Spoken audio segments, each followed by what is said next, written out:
credit repair secrets nobody wants you to know about. I am exposing them all in this 25-part series. My name is Credit Coach Nicole Scott. If you are new here, make sure that you have subscribed. Give me a huge thumbs up and let me know if you are enjoying this series. Now, in part 20 of this 25-part series, we are talking about charge-offs. Now, charge-offs have a lot of controversy out there, and a lot of people simply have a misunderstanding. So let's just clear it up. What a charge-off is say you have a credit obligation, whether that's a credit card, a loan, or some sort of debt that you agreed to pay back and you quit paying it. Well, at about 120 days, usually that's about 4 months, maybe even 6 months, they will eventually realize that, hey, we're not going to get a payment from this person, so we're going to go ahead and charge this debt off. Now, what that means is it's not charged off and you just don't have to pay it because they charged it off. What that means is now it's in a charge-off collection status. It's a very bad thing. It's a derogatory status. It continues to haunt you. It continues to hurt you for as long as that is reporting a balance, okay? Now, sometimes what happens is they will try to collect on it in-house for a while before they sell it to a third-party debt collection company. Now, once they sell it to a third-party debt collection company, then it becomes a collection.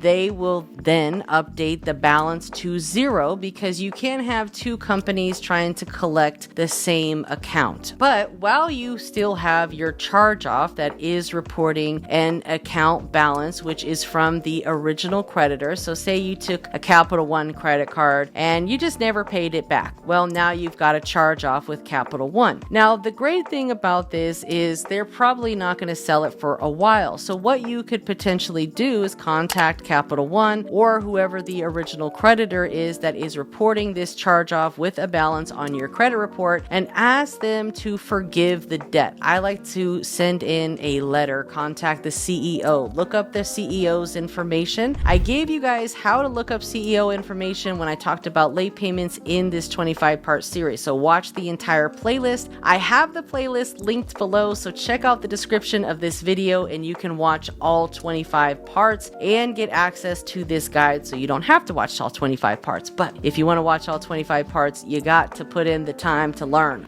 Request the debt be forgiven. It's not a guarantee that they are going to forgive it, and it's not required that they forgive it, but you can continuously ask them to forgive the debt so they don't sell it to another collection company, and it will then update the balance to 0. So they write it off on their taxes as bad debt. Okay. Now, anything over $600 that is forgiven, they being the creditor, must issue what's called a 1099, right? They have to issue you a 1099-C, and then you may or may not be liable to pay taxes on that said 1099. Now, in this guide, I kind of give you guys who would qualify for, paying taxes on it and who would not, right? And that kind of trickles us over into part 21 of this is forgiven debt and how to handle that and who would be responsible for paying taxes on this 1099-C. Because say, for example, you get a mortgage modification, right? And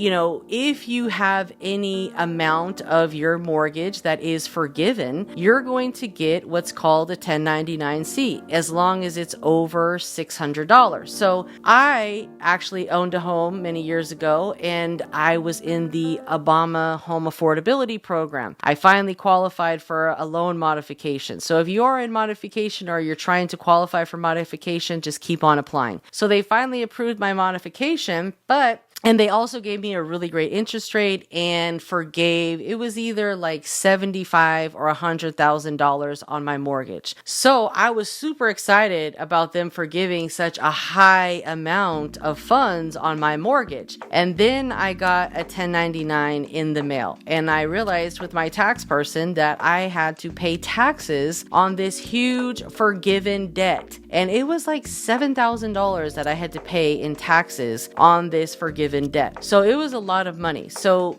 just understand, if it's a lot and you forgive it, you might be liable for paying taxes on it. But that's essentially how it works. If it's for a lower amount, I wouldn't worry about it too much. You still have to report it to your taxes, but it's not like you're going to be paying a ton on it. But essentially, even if your debt is not forgiven, you're still going to be responsible for this charge off. So I always like to tell people, if it belongs to you and this is your debt, settle the debt. Settle the charge off. That's the best thing that you can do, because you're wasting your time on credit repair with a charge off that is valid, that does belong to you. So what I would do is make a settlement offer, contact the original creditor and say, hey, I have this amount that you've reported to my credit. I don't agree with it, but I want to make a settlement offer. And usually you can settle debt for anywhere between 20 to 50 cents on the dollar. And I know that's not what you want to hear, but I give you the information that you need to know,